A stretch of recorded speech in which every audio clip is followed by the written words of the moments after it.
to turn it over to Sheila. Thank you. Glad to see all of you. Talk louder. I'm speaking about the knee surgery I had in May. And my experience at the hospital and also out at the South Lake Rehab Center. And there's association with getting your Parkinson's medications on time. Are you having, is that, did I set it down here?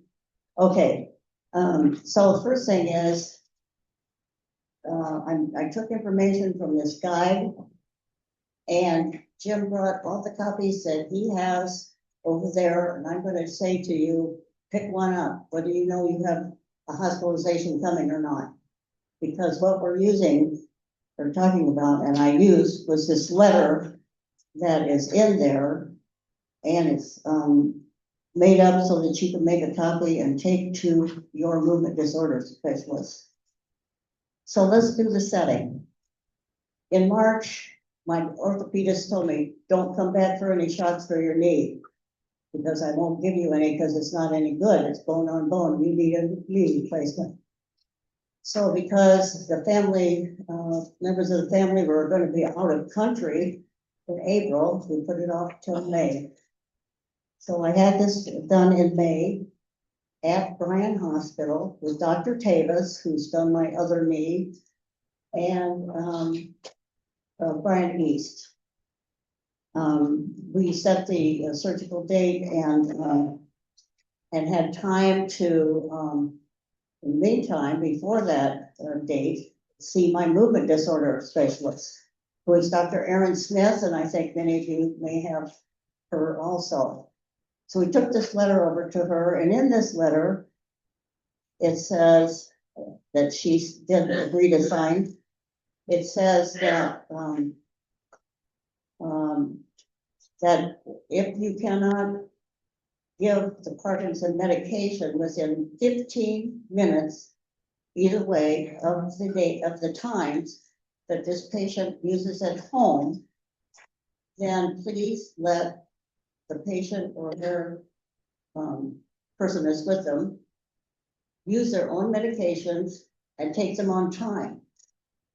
Well, you can imagine how that went over at the hospital, but tell you how that worked out.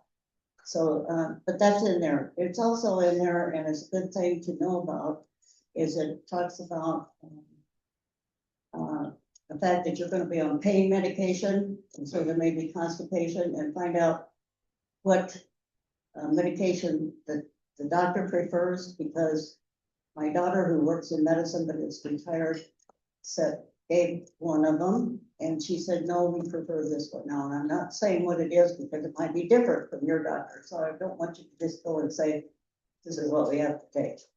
Same thing for if you're nauseous, and you need an emetic, you need to have one that your doctor wants you to take. So that's something you can get clarified.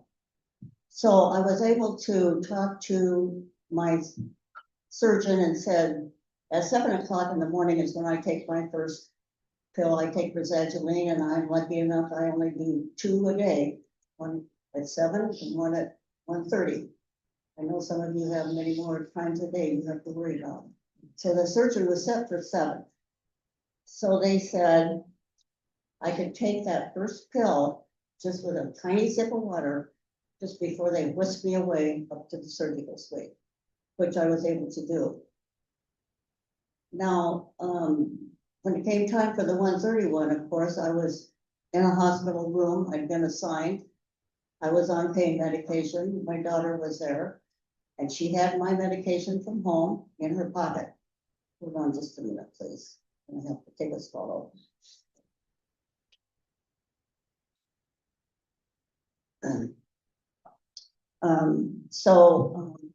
She was very, she had taken this letter to the head nurse when I was assigned to a room, and they knew where I was going to be, and asked that that be put into my file and that it be highlighted for the next group that came on duty, you know, because it's gotta work 24 hours. And so we're assuming that she did do that. The way the hospital works with the medication is the nurses send an order down for the medicine you need. Pharmacy sends it up with one of their staff members with a key and a drawer outside your door. Put that in, lock it up, and that's when the nurse knows the medicine is there. So as I've said, 1:30 was when I was to get my second pill. And so about 1:15, my daughter said to the nurse, she's going to need her medication here in 15 minutes. Has it come up? No. Will you call the pharmacy? Well, they'll bring it up when it's ready. And my daughter said to them, she needs it on time, 15 minutes, one way or the other, not 1 hour, not 1 hour of what they're used to. I have her medicine here and I will give it to her.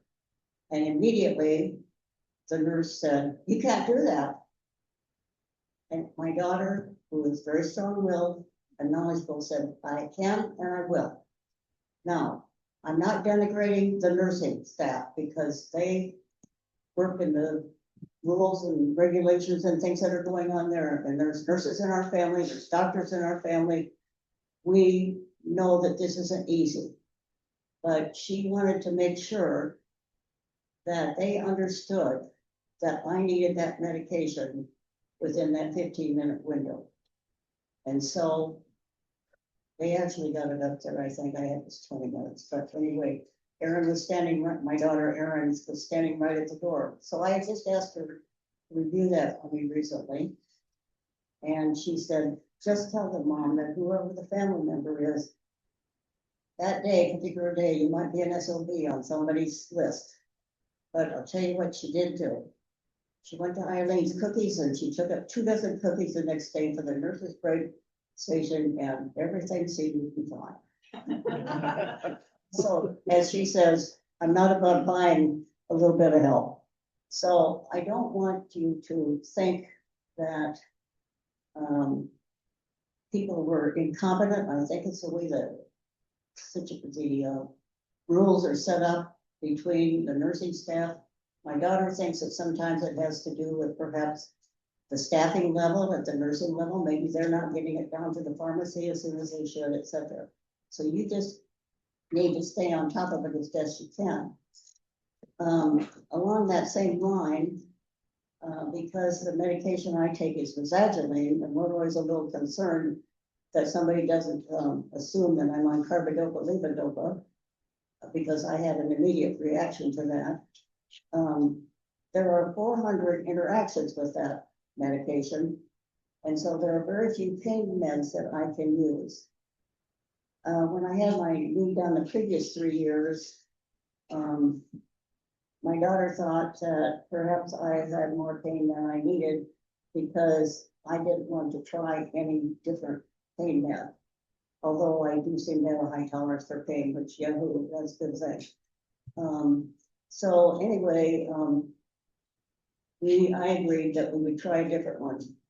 And I have to tell you, that staff did an excellent job, the nursing staff, because it was like 1 o'clock in the morning, they were in there checking, and my oxygen saturation was falling. And I mean, they had that cannula with oxygen on my face in 2 seconds, 2 seconds off that med. So we found out that no, I can't do that, but they were there and took good care of me. And I will say that every time I needed help, because you need help for everything, you know, to get out of bed, that worked. So then I was able to go, after a week or 5 days in the hospital, I was able to transfer to South Lake for 2 weeks, 14 days. And this letter we took along with us. And we explained the same thing to them about this half hour, or excuse me, 15 minutes prior. And they were quite happy to let us use my medication and for me to take it myself. What they did was they copied it, put it in the contract that I signed. So of course it was legally our, um, we had to do it on time. So they gave me a nightstand that had a lock and a wrist with the key. And I promised them that I would not leave that room without that drawer being locked. I would take my medicine at 7. I would tell the nurse I took my medicine. I'd take it at 1:30. I would tell the nurse and they would chart it. It worked out fine. Now I did check with the lady there, the administrator. I said, may I tell this story? Would you want them to know that you allowed a patient to take their own medication? They said, of course. So if you have that kind of a situation arise, that is a good place to go if you can get there. I would say to, I wrote out some notes and I've got copies over there along with Jim's booklets. So I don't think that I have anything else. Anybody have any question that you want to ask, or how do you want to do that? Is that okay? Sure, okay. Yeah, any more questions about how you're going to do this? Okay. Jim, I think it's yours. I guess, Shirley. I hope everybody can hear this because I can probably only go through it once. Okay, this was a Parkinson's disease sleep study at UNMC. The title of the study was Adaptive Neurostimulation to Restore Sleep in Parkinson's Disease, and investigation of STN LFP biomarkers in sleep dysregulation and repair. Principal investigator was Aviva Abosh, the MD and the PhD. She was the surgeon and she took the lead on this study. This study was funded by the National Institute of Health, NIH. The study's test dates were 5 years and now has ended. The research team is now analyzing the data collected.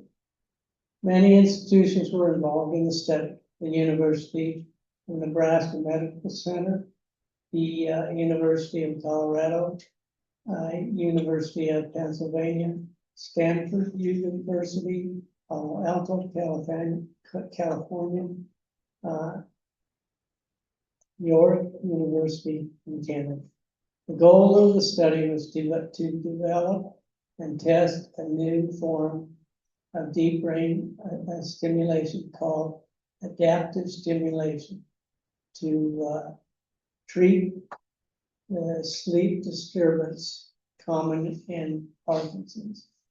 Current DBS batteries deliver the same pattern of stimulation day and night, and the pattern only changes when you come to the UNMC neurology clinic for reprogramming. The adaptive stimulation is called adaptive because the pattern of the stimulation changes in real time according to the patient's symptoms. Adaptive stimulation is experimental right now. There are 2 large studies testing adaptive stimulation in patients with the Parkinson's disease. One study is being done at the University of California, San Francisco, and is testing adaptive stimulation for motor symptoms. The other is our study at UNMC testing adaptive stimulation for sleep problems. The study has 2 phases. Phase 1, inpatient sleep study. This is the inpatient study of the part of the study. We collected brain signals while Jim was in the hospital. Brain signals collected were used by scientists to develop the adaptive stimulation algorithm. This part happened after Jim had his first 2 surgeries to implant both electrodes. Jim came to the hospital on Friday and Dr. Abosh took him to the operating room to collect a short extension cable of electrodes implanted in his brain. He spent the weekend at the hospital and we collected data while he slept on Friday, Saturday, Sunday nights. Now see, I had the rough part, I had to sleep through all that. Brain signals from the short extension cable, sleep staging from scalp electrodes that we had placed on his head. Remember, he had a head wrap covering the scalp electrodes.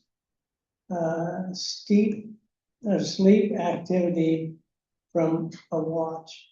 On Monday morning, he went back to the operating room and Dr. Abosh implanted the DBS battery. He spent one more night in the hospital and went home on Tuesday.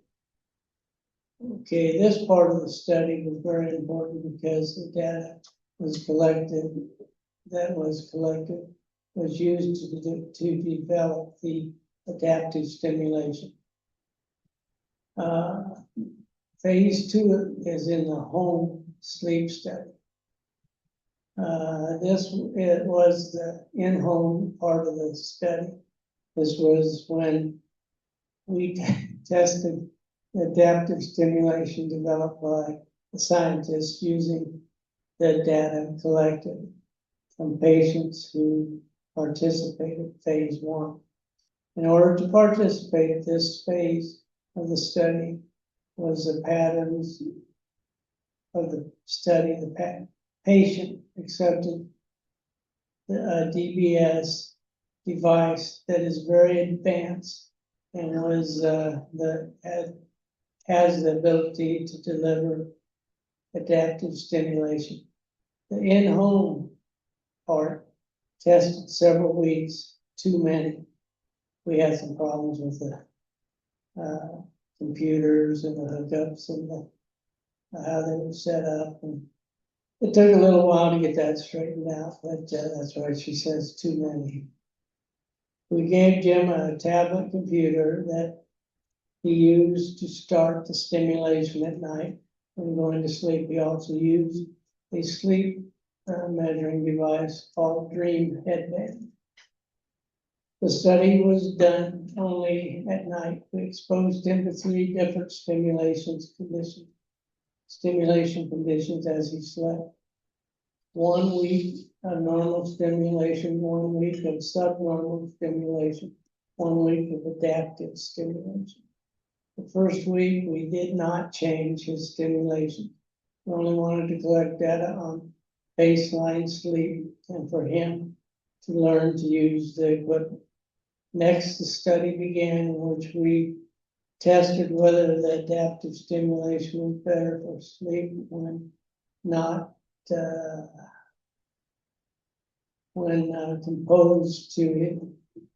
compared to his normal stimulation. We also put him under the suboptimal stimulation that we knew was not optimal for him. This stimulation was very uncomfortable for him, but it was necessary to make the study scientifically valid, and we had to change his condition several times until we found something that was more tolerable. And when she says it's not tolerable, it wasn't tolerable. I started pulling out the words off what was done. But she said I could if it got too bad, so. He also had to put out the sleep, or had to fill out a sleep diary day and night and complete a bunch of questionnaires. I don't know how much information it got on me on that because I'll tell you my writing was all over the page and it was incomprehensible for me, so I don't think they did so well on it unless they had some kind of new handwriting out there. He also had to fill out the sleep diary day and night, complete a bunch of questionnaires we are thankful for, Sally.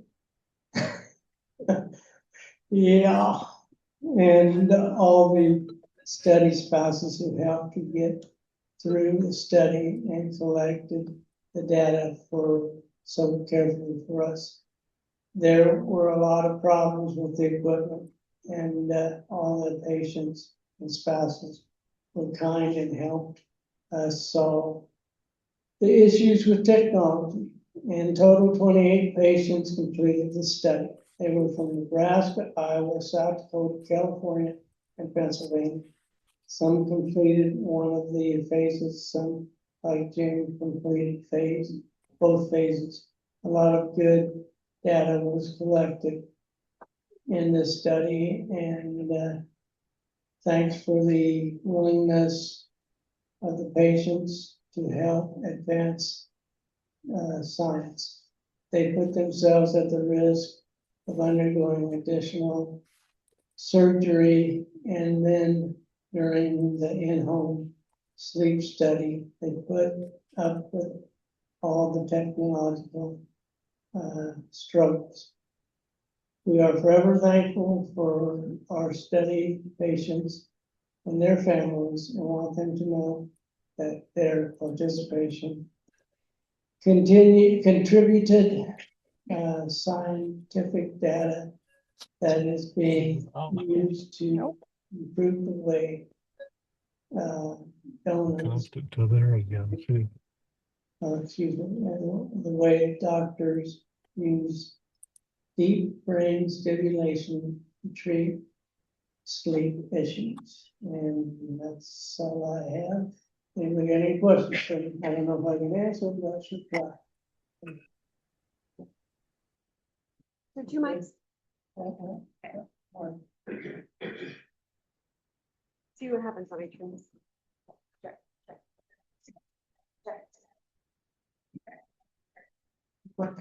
check, check. Wait, question. Okay, Jim. Okay, Mark. I assume the study will be published at some point. Did they give any idea of how soon they would get all the data analyzed? No, they did not, and I don't know if they'll give us any more information on what she gave us here. I thought it was pretty comprehensive what she gave us, but no, they didn't. Do the subnormal, so below normal electrode signals, when you turned like that part, when it was below normal, how did it feel? Sally, get this thing off of me. That's how it felt. And he stiffened up. It was hard for him to move, to Like, sit up, walk. And yeah, there were several times when they wouldn't tell him which level they were testing him on. Oh, interesting. Oh, But you could kind of tell just by his reactions. sure, sure. But yeah, just Did everybody hear that? Could you hear her? Everybody did hear that. Interesting. I do have to say, when he got suckered into this second part of the study, they said one, and by the time with COVID and everything, and he got his DBS surgery for his electrodes, they were on the second study. And he figured he might as well do it if it's gonna help in the future. And that night when Dr. Abosh connected his back, his wires in his head to this computer, and he had 18 stimulators on his head that they wrapped with gauze, and I mean wrapped. I don't know how many rolls of gauze they used. But I told them if they wanted to, since it was close to Halloween, they could just finish wrapping it. They wouldn't do it. 18 of these, and I can only count to 10. Anybody else? And also with this adaptive battery he has found out that he cannot have MRIs with that. Eventually, I guess, and it depends upon the study, I was trying to get from Dulce, one of the researchers, if they really found out anything, but according to what she had said, they're still putting all the information together. He can get a new battery pack where he would be able to do the MRIs, but right now with this adaptive one, he's kind of out of that.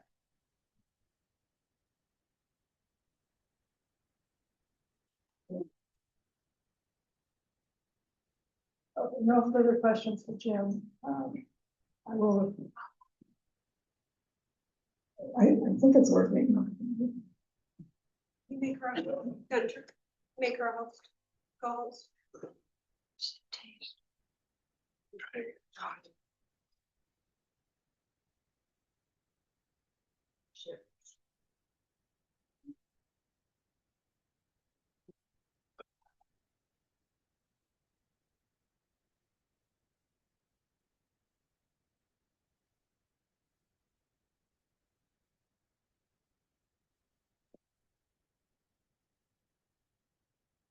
Shirley made a really good point that a lot of this information is in the hospital guide. And I'll leave these two on the table as well. So it lists safe medications for those that have Parkinson's, for antipsychotics, what to use, what not to use, pain medication, anesthesia, nausea, what to take, what not to take, and antidepressants. So this is also listed in the guide, but this little small version I feel like is a really good for like your car, like a to-go pack or something. So I'll leave these on the table as well.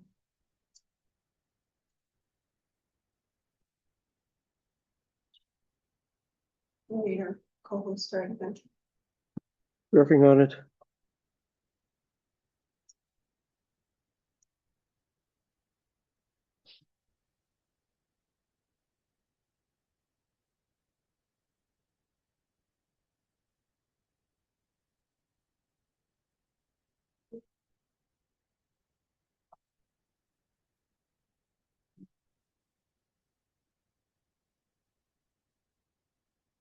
Find her.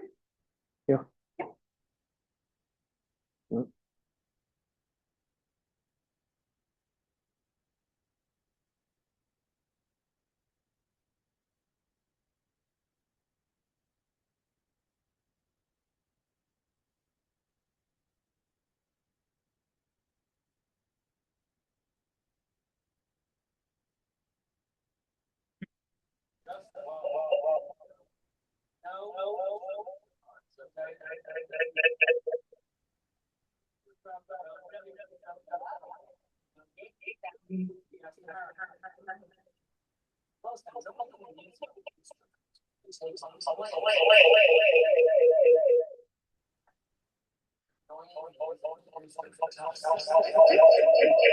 Getting echoes though.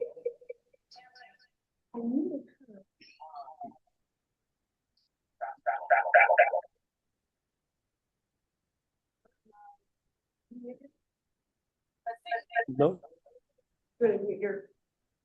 You need to mute your computer. Is Gail muted? Yep.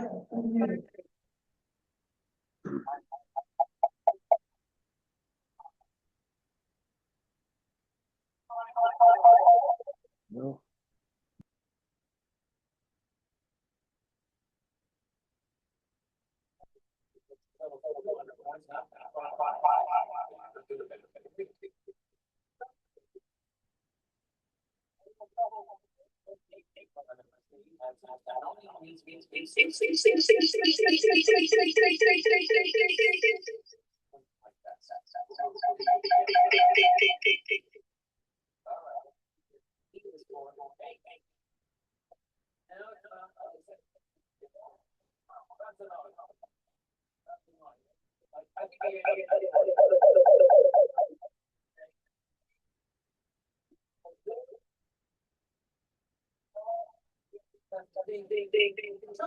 The red light and what it does for patients with Parkinson's disease.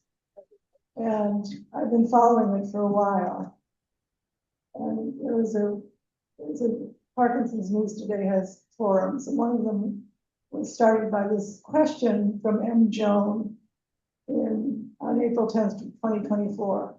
She put out to the membership, I am wondering whether anyone has used infrared devices to help manage their Parkinson's symptoms.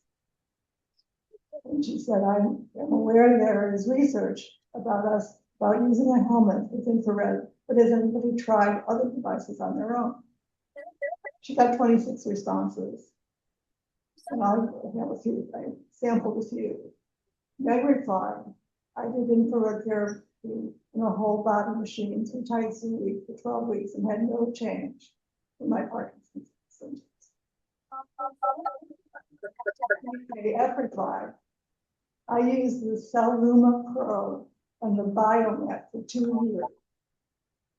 There are benefits in general, but I haven't seen that either do enough for my PD symptoms to offset the price tag. But I have used them for back pain relief, which the Celluma is great for. I've experienced minimal relief from my dystonia in my hand. I have used them because I have them. And I use them 2 to 3 times a week because they're relaxing, because I have them. Eric T replied, I've been using the Symbix device for my head and my handheld device for my gut for approximately 20 weeks. Symbix says that approximately 12 weeks of use before any signs of improvement can be seen. At 6 weeks, my sense of smell started to return. Interesting, isn't that? And my sleep became uninterrupted for the first time in about 2 years. I have on average 5 minutes of sleep a week now.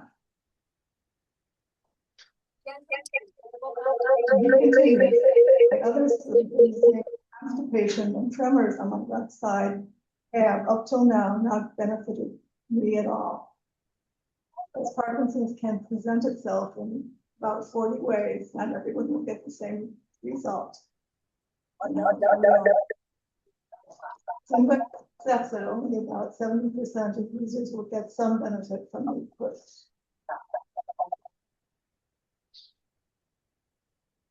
He replies, I have used the Symbix handheld, which is a device that is a little bit bigger than a cell phone, and you put it on your gut. So that's what she's talking about. It's called PD Care. I have also had and used the Beamer PEMF therapy match for 1 year. I have not noticed any improvement in any of my symptoms. Good news is that I have not seen any symptoms progressions, by which she means that nothing has deteriorated.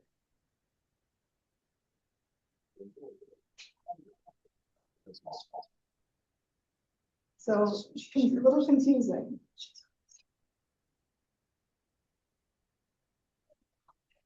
But this is, of course, anecdotal. People, there are a number of other people who responded, and everybody has different experiences with their chosen device and the length of time they used it and how they were using it. There's lots of research out there. A lot of it is going on in Australia. There are also studies going on in South Korea, Canada, France.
I don't want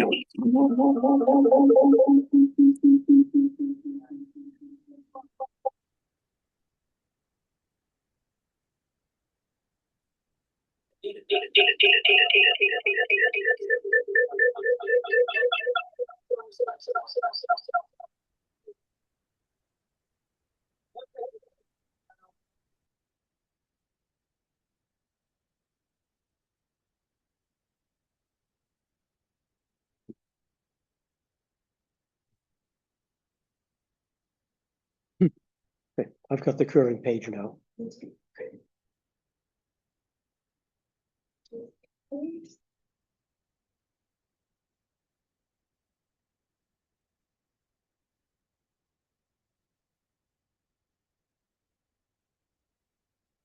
Okay, so what does the research show? There are, as I mentioned, lots of studies. We're gonna talk about 3 of them that are related. Well, the first one is a progressive proof of concept study published in 2021 by Anne Liebert and a group of other researchers. And she followed this up with another study using with the same subset of the same group 5 years later. So comparing the results from the 2 studies. And then there is a third study, a randomized placebo-controlled study of a transcranial photobiomodulation helmet in Parkinson's disease. Now, actually, this helmet was used in all 3 studies.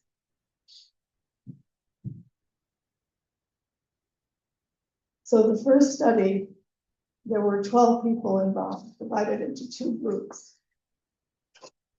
One group got the helmet and this handheld device 8 weeks before the other group got the devices. And they used the devices for 12 weeks when coming into the clinic and having a technician. And then they used it for another, vary depending on which group you were in, they used it for to get 1 year's worth of results.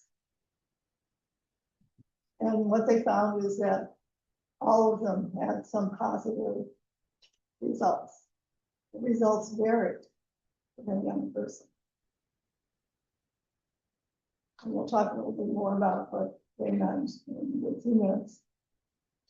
5 years follow-up, they went back to the same group of 12 people, but unfortunately not all of them could participate.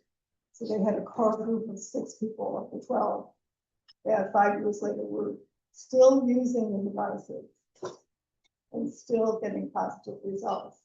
In many cases, they plateaued, but they weren't deteriorating. Their symptoms, the Parkinson's symptoms were deteriorating. The randomized placebo-controlled study was more rigorous and it was slightly larger. There were 40 people involved.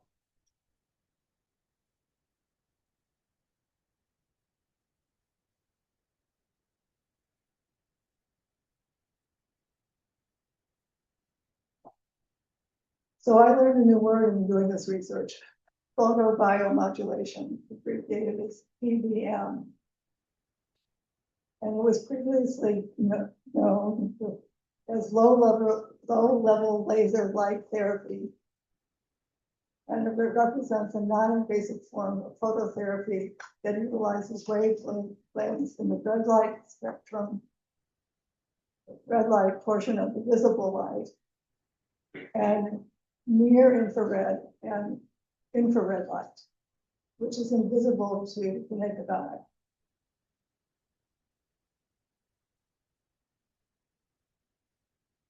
I tell you this because I want you all to learn a new word today, but also because if you start reading articles on the internet, you're going to see that word a lot.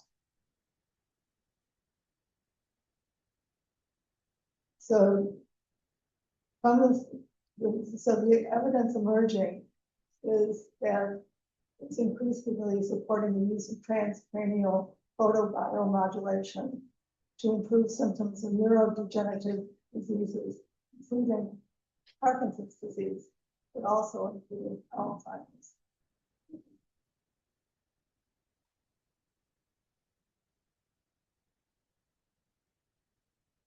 So all three studies talk about the improvements in the clinical signs of Parkinson's disease. And the follow-up study for the 5 years so showed some improved results from the baseline for some patients, even though the therapy was not followed all 5 years or became more erratic than they had been originally.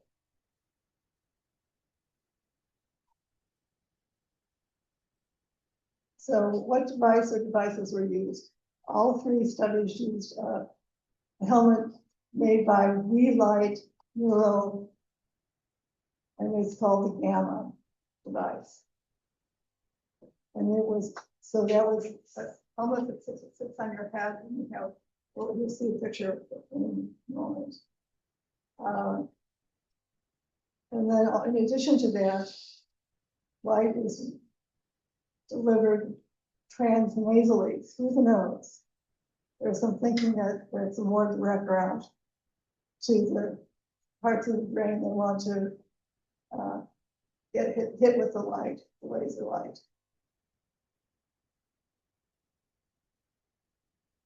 And then in addition to the helmet, there was also cell phone size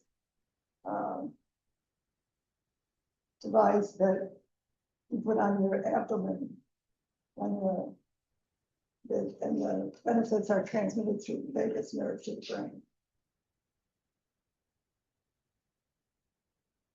So this is what this looks like. It's something you want to wear in public, I'm sure. The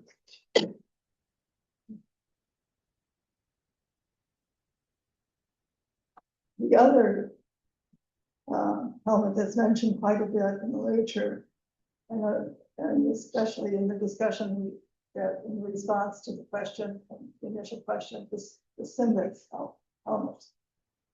And this is a photo of a man who's wearing the helmet, and that particular helmet goes through 2 phases that last for a total of 24 minutes. During the first 12 minutes, there is a red light. And the helmet is emitting red light at this point. After 12 minutes, the helmet beeps, and then it switches to infrared light. So you can't see it. At the end of the 24 minutes, it beeps again to let you know that the therapy session is complete. The third helmet that you see quite a bit about in the literature is made by Neuronic Corporation. And I do not know how that works. Probably much the same. This is not a cheap undertaking. The V-Light Gamma helmet is $1,799. The Neuronic helmet is $1,795, and the Civic helmet is a bargain at $1,100.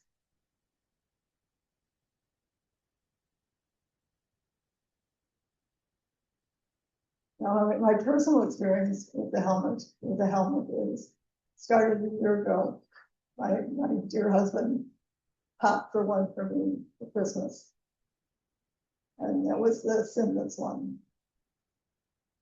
And you will see in the literature they use standard measurements to measure walking speed, stride length, step tests. These are tests that I think we as Parkinson's patients have had before. And the problem with doing this yourself is you have no baseline. You didn't stop to measure how long my stride was before I started using the helmet. So now, a year later, I don't really know if things have improved.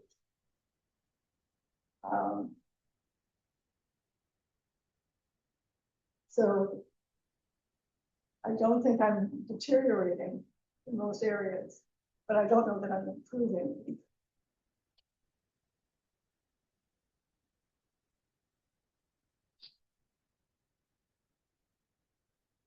there's a quality of life questions that they ask. They base this on the 39-item questionnaire. I have not taken that quality of life questionnaire. My sleep varies. If I'm, and I can't really pinpoint why it varies, except if I know I have a stressful day coming up the next day, then I will not sleep well. But I don't know if I can blame that completely on Parkinson's. The one thing that surprised me is that my sense of smell has improved starting about 2 months ago. And I never lost my sense of smell until somebody do that. So this was a big surprise. And I think it's continuing to improve. My tremors have improved. Freezing of gait is the same. My morning stiffness is the same.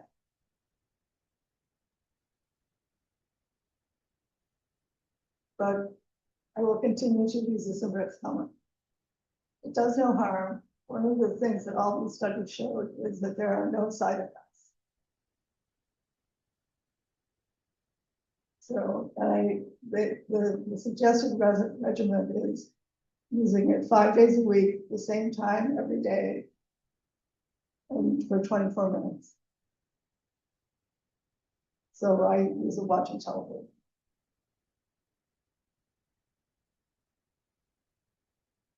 Questions?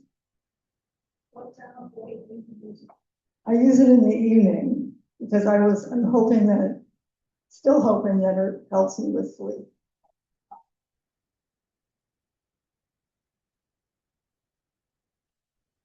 I would say, just to put things in perspective, on the price. There's a mic.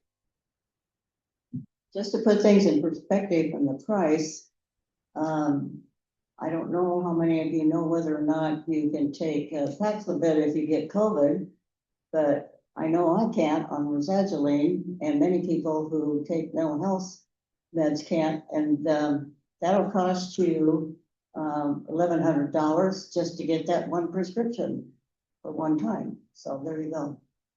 And that's gonna last, and yours lasts longer. Yeah.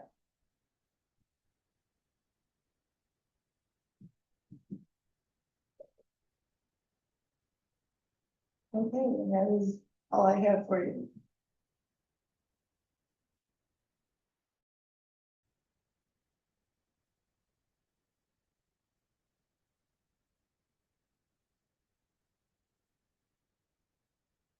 Gary, you want to go up and give them? Gary has gifts for our speakers. This friend of mine, Wait, Gary. builds these things and, called it tricycle. Again, this friend of mine, bends hangers around to look like a tricycle. And, they come apart, you gotta take them apart and put them back together. Well, I had 3 of them left over, I brought them over there, and she thought, where do you take you guys? So. All right, thank you. Yeah. Yeah.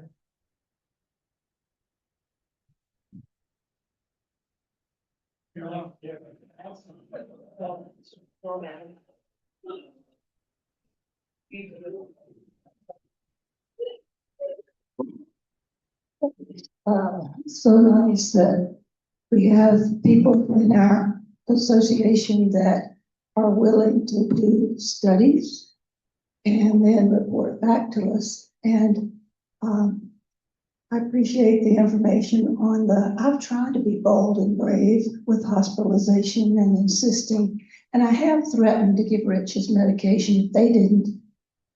They look at me like I'm nuts, but I do always have it with me just in case. So I told my daughter, there's plenty of caregivers out here that'd be happy to say to them, I am and I will. yes.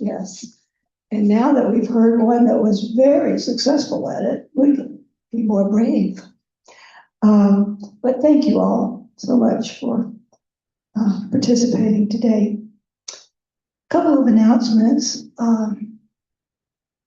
I listened to a speaker. She was an MDS from Chicago area. And she told us that there are 622 movement disorder specialists in the United States. Some of those do not treat patients, they're just in research. Some of those are like her, who does treatment, but also some research, so she's not full-time treatment.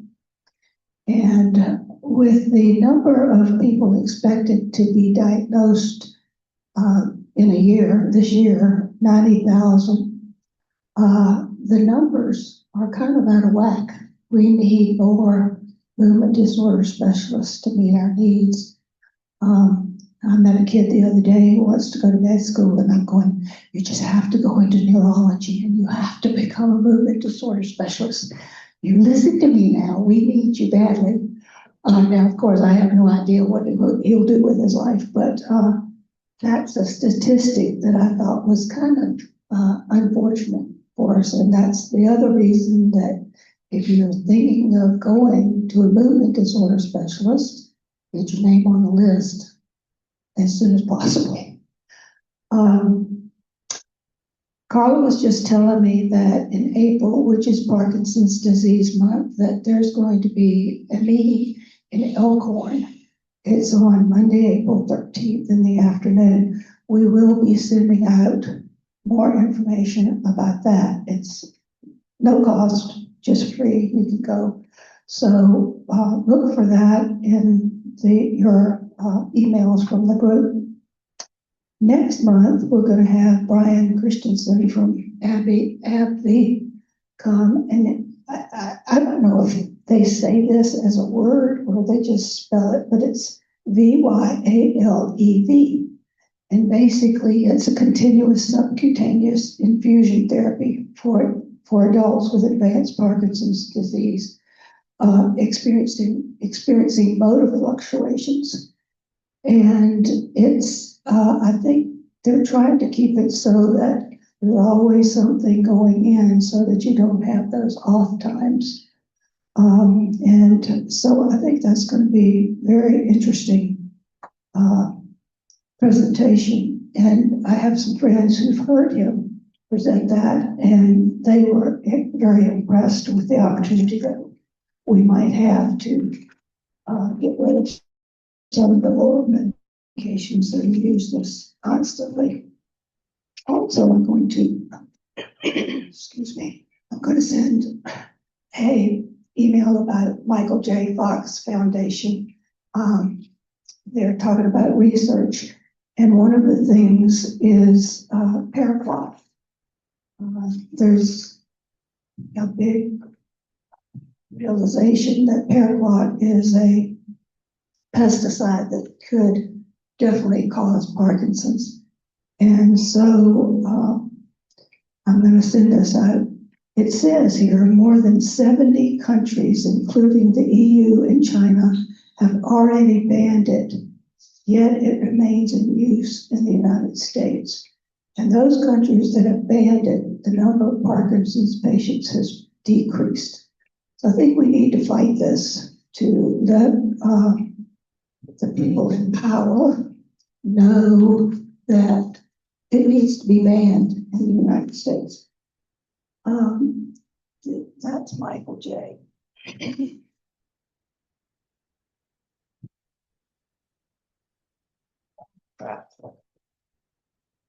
And the other one's from the Parkinson's Foundation, and somebody might have to help me get these papers apart.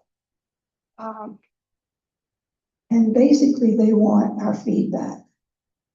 What do we want and need them to help us with? Programs, and they, in this, I did this survey, and it asked specific questions about, do you want more information about this? Or do you need more information about that? Or what are you using? Are you using our computer system, or are you using handouts, or what? So they are really trying to help us find good resources. that they can supply for us to, gain more knowledge. And so if we can take a simple survey and help them, that would be wonderful. Are there any other announcements that we need to know about, or any topics that of interest you, or? Okay. Okay, coming your way.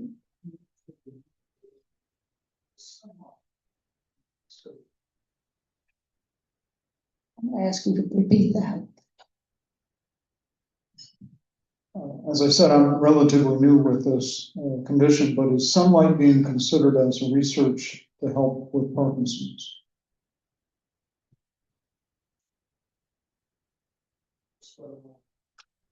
Interesting, interesting. So,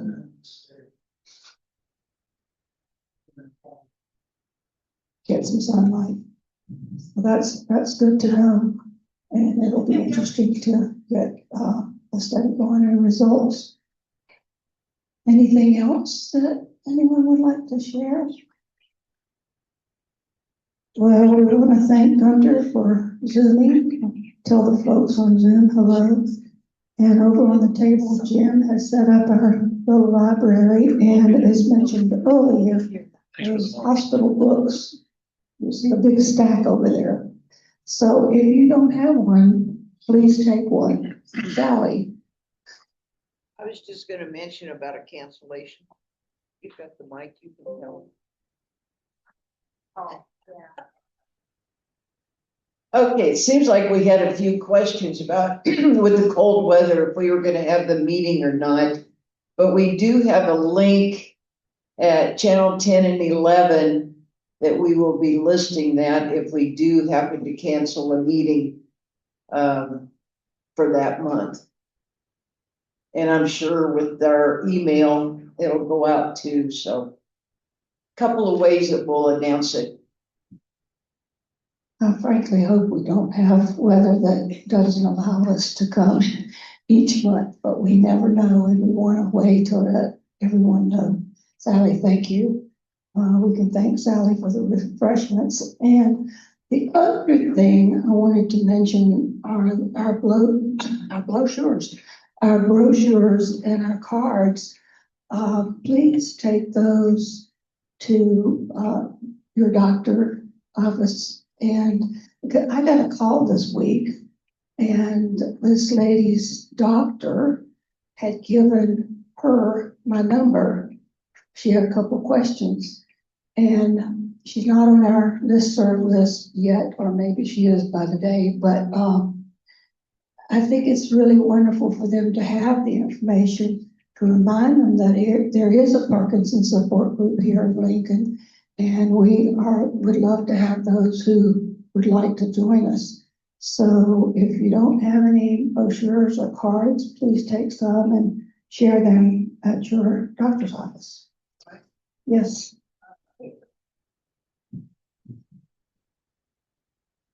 I had to go to the dentist, unannounced, so to speak, and I had those in my purse, and the doctor said, well, I can't decide on the brochures because I'm part of a group, but he said, I'll take them and we'll decide. Well, they have two places, and I was, the one I usually go to, I was not at that particular time, but when I went to my regular spot, here they were there. So they must have shared them. Success.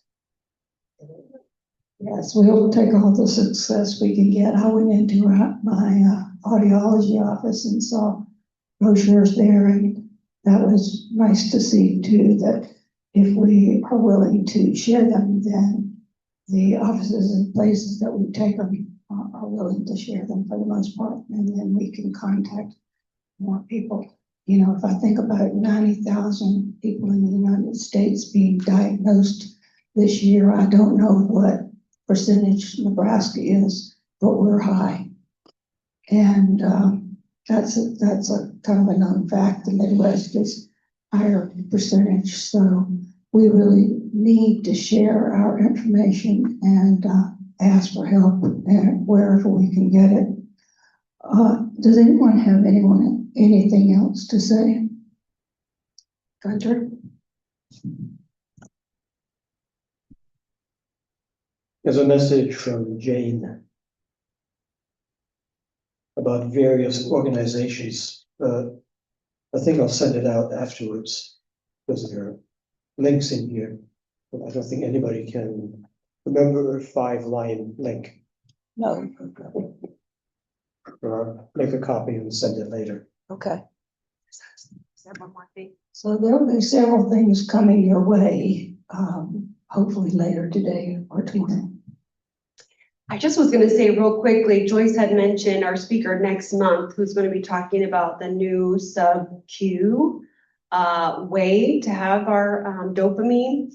And so many of you have your care partners here, which is wonderful, but if, you know, your children or anybody else that's really involved in your care wants to come to that meeting, really encourage you to invite them, because he's going to, like Joyce mentioned, he's kind of the expert in this, and may know more than some of the doctors, neurologists that we're seeing, because this is what he specializes in, and it is brand new. And so, you know, he'll kind of share with us what it does, but then also just like the steps on if you are thinking about trying it, like how the application actually works and the steps involved in that.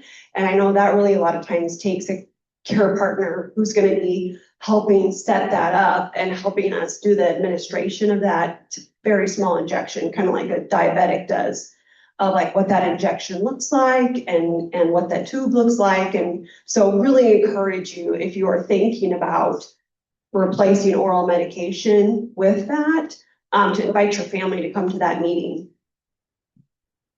In fact, we would love to have your families at any of the meetings and to learn as much about Parkinson's as they can.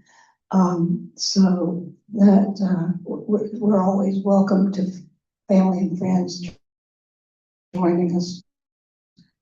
Anyone else have? Well, the next part of our meeting is the care partners will meet in the kitchen, and those with Parkinson's will meet in here. And there's some good looking stuff over there. And so feel free to help yourself. And hope to see you next month.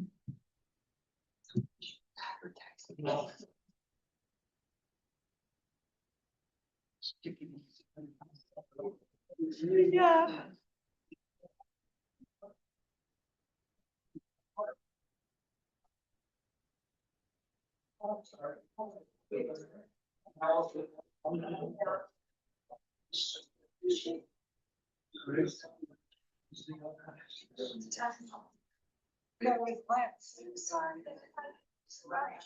But that was great. It was yours after we started that. And I Thank you, Gunter. It was really well.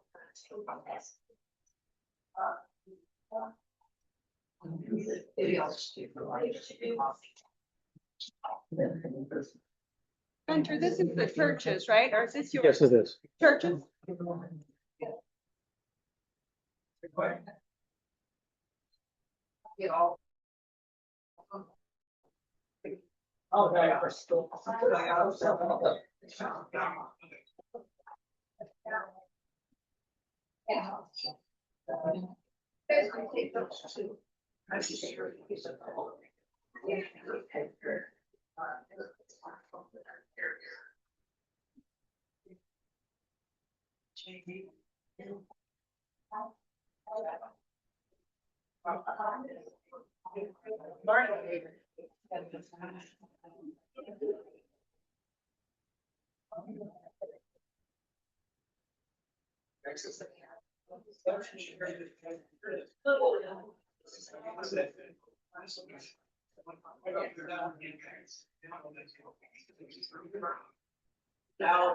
Showers.